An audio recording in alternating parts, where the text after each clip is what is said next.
பழசை மறந்துட்டு புதுசை நோக்கி ஓடுற இந்த காலகட்டத்தில் மறந்து போன மகத்துவம் நிறைந்த மருந்து குழம்பை பற்றி தான் பார்க்க போகிறோம்.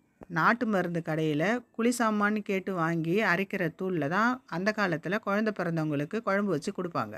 ஒரு மண் சட்டியில் செக்கில் ஆட்டின சுத்தமான நல்லெண்ணெய் விட்டு எண்ணெய் காஞ்சதும் வடகம் போட்டு வெங்காயம் தக்காளி பூண்டு போட்டு நல்லா வதங்கணும்.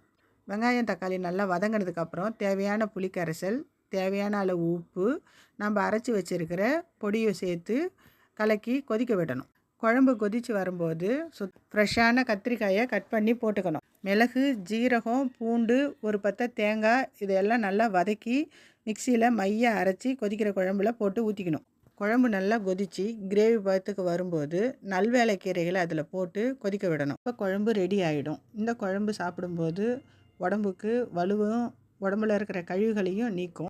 இந்த வீடியோ உங்களுக்கு பிடிச்சிருந்தா லைக் பண்ணுங்கள், ஷேர் பண்ணுங்கள், சப்ஸ்கிரைப் பண்ணுங்கள்.